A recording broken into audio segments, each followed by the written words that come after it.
mohon maaf kepada warga Papat mungkin yang menunggu-nunggu prediksi saya di tahun ini kenapa banyak absen sekali dari Januari dan ini April saya baru akan memprediksi kembali. Namun jika warga Papat mengikuti ya atau menonton di prediksi saya di akhir tahun kemarin, di Desember kemarin, ini sudah cukup jelas sebenarnya apa yang akan terjadi di 2026. Saya mengulas ke belakang sebelum saya memulai prediksi untuk dari April hingga Desember. Saya sudah memprediksi tentang ekonomi, kemudian politik di Indonesia, kemudian alam, kemudian juga keadaan global yang hari ini masih terjadi perang antara Amerika dan Iran, ya. Yang saya sudah prediksi ini tidak akan selesai di akhir tahun kemarin dan justru akan semakin meluas, terjadi ekspansi, terjadi juga blokade, terjadi juga support ya dari kedua belah pihak ini dari negara-negara besar. Nah, dari ekonomi Indonesia sendiri saya sudah memprediksi di tahun kemarin, di Desember kemarin, bahwa keadaan ekonomi Indonesia tidak akan lebih baik, justru akan semakin lebih buruk. Kita lihat hari ini kondisi harga pasar semakin meningkat, ya harga-harga sembako semakin naik, apalagi hari ini beberapa hari ini sudah naik lagi harga BBM. Ini kan akan berdampak kepada harga-harga pasar tentunya. Ketika BBM naik, otomatis harga lain juga naik karena BBM ini adalah sumber dari angkutan gitu ya. Ketika angkutan naik, pasti harga barang juga ikut naik. Kemudian kita lihat harga tukar ya, mata uang rupiah ke dolar, rupiah ke Singapura, Singapura ya, dolar Singapura ini juga tidak ada stabil, bahkan semakin buruk begitu ya, semakin melemah nilai tukar rupiah. Kemudian juga kita lihat di sini harga emas juga tidak pernah stabil, bahkan makin naik. Ini menunjukkan situasi ekonomi yang tidak baik-baik saja per April 2026. Kemudian politik, saya sudah memprediksi kondisi politik Indonesia akan memanas dan ini terkait kuda api. Ada banyak sekali percikan-percikan api di mana-mana. Kemudian bahkan sebelum Desember pun saya sudah memprediksi di podcast di Kiblat Papat ini, saya katakan di tahun kedua kepemimpinan Bapak Prabowo Subianto sebagai Presiden Republik Indonesia akan digoncang, akan ada upaya untuk menurunkan beliau. Nah, kita ketahui hari ini hot newsnya ada beberapa kelompok, ada beberapa orang yang mulai menyuarakan makar. Ya, ini yang menjadi hot news hari ini dan ini sudah saya prediksi di tahun 2025 untuk menjadi kewaspadaan terhadap pemimpin tertinggi Republik Indonesia ini. Bahkan saya sudah mengatakan akan terjadi pergerakan ya seperti Agustus tahun lalu, bahkan lebih besar. Itu sudah saya prediksi. Kemudian saya juga seperti tadi, untuk kondisi perang di Timur Tengah itu memang tidak berakhir. Di 2026 ini masih terus, itu sudah saya prediksi. Dan hari ini kita ketahui Selat Hormuz masih ditutup ya, yang dampaknya kan kita ketahui kepada global dan juga khususnya kepada Indonesia terkait BBM. Dan bukan hanya BBM sebenarnya, Selat Hormuz ini juga mengangkut biji plastik. Ini warga Papat, sebelum saya lupa ya, salah satu pabrik terbesar petrokimia di Bekasi ini kan tutup. Dampak dari suplai dari biji plastik ini ya, yang dari Selat Hormuz ini tidak bisa sampai ke pabrik tersebut di Indonesia sehingga harus tutup. Nah, tutupnya pabrik tersebut ini kan berdampak pastinya kelangkaan plastik. Kemudian juga yang paling menyedihkan di sini kan bukan hanya plastik ya yang langka, kemudian harga plastik juga menjadi naik. Ini ada orang-orang yang menjadi korban PHK, ribuan orang di PHK, dirumahkan. Dampak dari tutupnya pabrik tersebut. Nah, ini baru satu contoh dampak dari ketika Selat Hormuz ditutup, seberapa parahkah chaosnya Indonesia. Baik, saya akan melihat apakah situasi ini akan membaik dari April ini ke Desember atau justru akan semakin lebih buruk lagi. Seperti biasa, saya menggunakan kartu tarot dan akan membacanya dengan mata batin saya, mengambil 3 kartu tarot, kemudian 1 bottom deck card.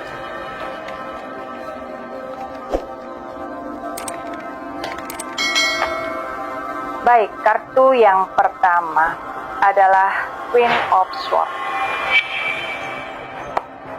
Kartu yang kedua adalah Three of Swords. Kartu yang ketiga adalah Queen of Wands. Dan bottom decknya adalah Nine of Pentacles. Baik, Queen of Swords ini menyimbolkan ya ratu dari pedang. Ya, ratu dari pedang ini adalah pemimpin yang memegang tanggung jawab, ya, yang memiliki tugas, yang memiliki kebijakan, yang mampu mengambil seharusnya mampu mengambil satu sikap keputusan yang berpihak pada rakyat. Jika kita lihat di sini, apa yang dilakukan oleh pemimpin negara ini terhadap rakyat Indonesia hari ini terkait ekonomi. Seperti yang tadi sudah saya ulas di depan, bahwa kondisi ekonomi Indonesia tidak baik-baik saja. Kita lihat di sini memang Presiden Republik Indonesia khususnya sudah melakukan banyak sekali manuver ya.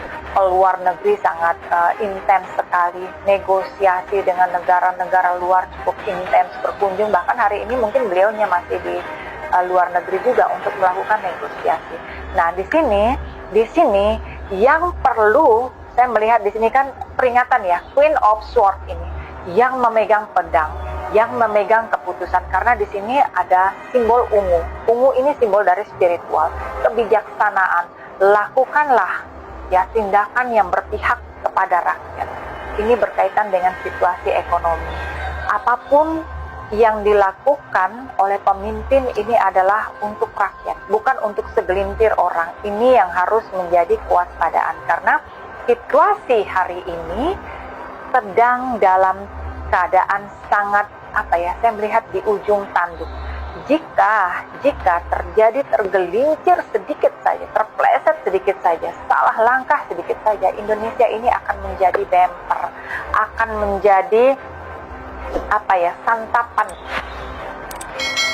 begitu ya, dampak dari perang yang terjadi antara Amerika dan Iran. Mengapa seperti ini? Karena begini, mohon maaf, mungkin warga Papat mengetahui bagaimana hari ini Presiden dan Menhan memberikan izin kepada Amerika untuk pesawat tempurnya melintas udara Indonesia.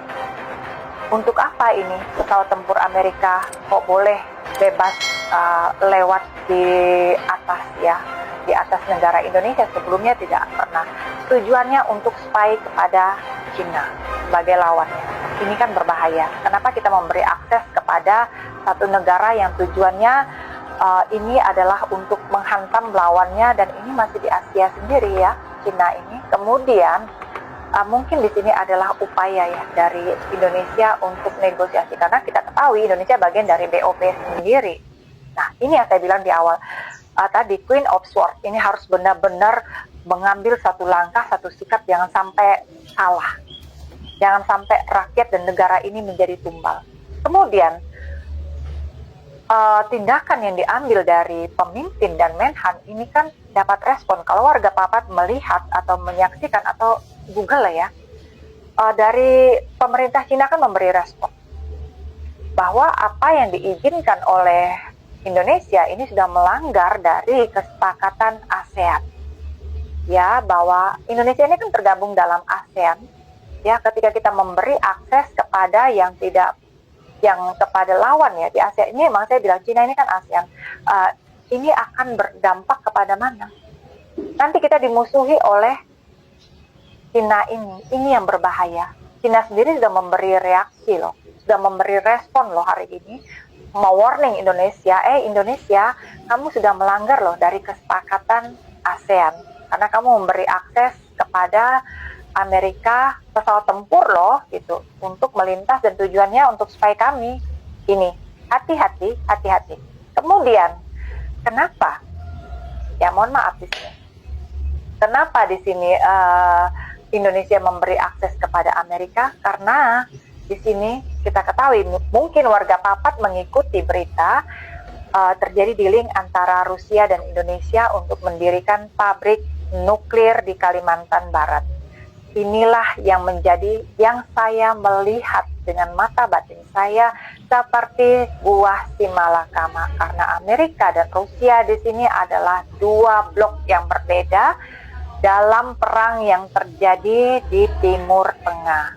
Indonesia ingin berusaha menjadi netral, namun di sini saya melihat kanan kiri berusaha bermain, tapi nanti dampaknya di sini ada Cina yang merasa dirugikan, dan Cina ini negara besar, ya, mereka juga superpower. Hati-hati. Jangan sampai kita berusaha untuk netral, memberi akses kepada Rusia, untuk membujuk Amerika, kemudian kita di sini rakyat Indonesia yang menjadi sasaran. Ini menjadi buah si malakama. Hati-hati, ya. Saya percaya sebenarnya di sini pemimpin kita, ya, Bapak Presiden Prabowo, tidak meniatkan itu, namun manusia ini kan memiliki keterbatasan, memiliki juga kelalaian. Nah, ini yang seharusnya orang-orang di sekelilingnya beliau benar-benar mengingatkan bahwa jangan sampai langkah yang diambil ini justru mencelakakan rakyat Indonesia dan negara. Jangan sampai, karena kita lihat ekonomi hari ini sudah carut marut.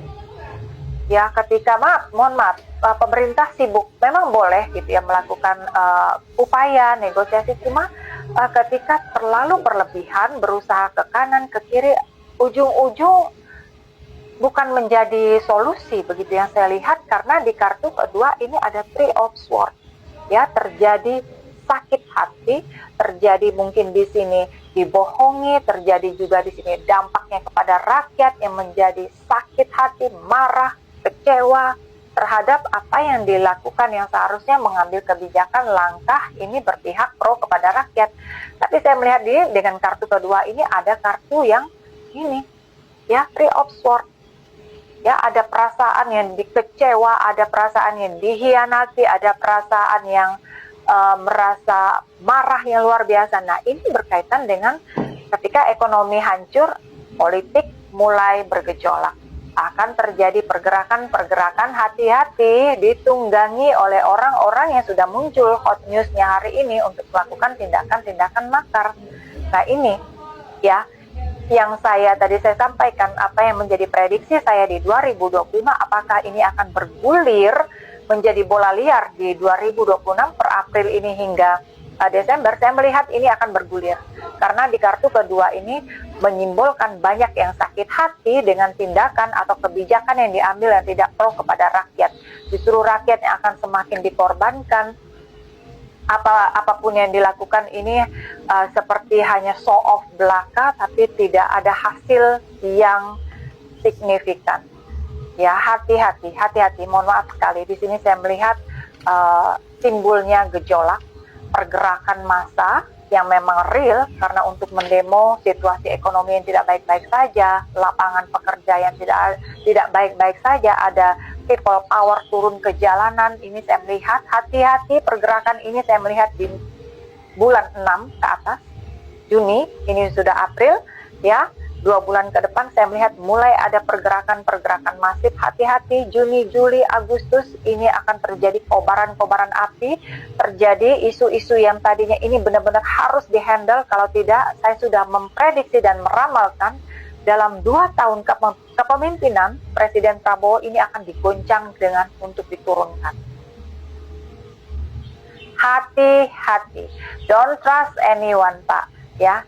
Ya, mohon maaf di sini. Jangan percaya dengan orang di sekeliling Bapak Presiden Prabowo. Saya melihat di sini banyak sekali, ya, yang bermain 2 kaki, 3 kaki. Don't trust anyone. Rakyat Indonesia juga harusnya begitu. Ketika mau bergerak, ya, untuk demokrasi tidak apa-apa menyuarakan, tapi kalau sudah ditunggangi dengan niat untuk, ya, makar atau melakukan tindakan-tindakan yang pada akhirnya meruntuhkan NKRI ini, rakyat Indonesia harus jeli. Jangan hanya, nah ini yang perlu diwaspadai ketika perut lapar, ketika uang tidak ada, kemudian disuguhkan uang segepok, bergerak membabi buta. ini yang nanti akan membutakan empati manusia. Hati-hati, karena saya melihat ke arah sana, dilaparkan gitu ya, lapangan pekerjaan dipersulit, manusia butuh uang, kemudian itu dimanfaatkan. Nah, ini yang harus diwaspadai. Kemudian ada Queen of Wands ya, ini alam ya, Queen of Wands ini ya, di sini gini, ketika ekonomi Indonesia menuju kondisi yang tidak ada perubahan ke arah yang lebih baik. Kondisi ekonomi Indonesia menyebabkan gejolak dalam suhu politik. Alam akan beresonansi. Alam juga akan merespon. Ketika manusia semakin rakus, ketika manusia tidak mampu memanusiakan manusia lain, ya alam akan memberi peringatan lebih keras lagi. Hati-hati. Queen of Wands ini kan segala sesuatu ya bisa dilakukan. Alam ini adalah simbol dari tangan Sang Ilahi, tangan Tuhan gitu ya. Nah, ini alam akan bertindak juga. Di tahun ini hati-hati ketika ini setiap hari sebenarnya, mohon maaf, kondisi alam Indonesia ini kan gempa terutama sudah setiap hari ini selalu ada di mana-mana. Nah, ini yang saya melihat ya, mohon maaf, semoga ini salah, di ujung Pulau Jawa, Jogja, ini saya melihat yang harus waspada terhadap gempa besar ya. Ini nih Jogja, saya melihat ada gambaran Yogyakarta ya, terjadi guncangan yang cukup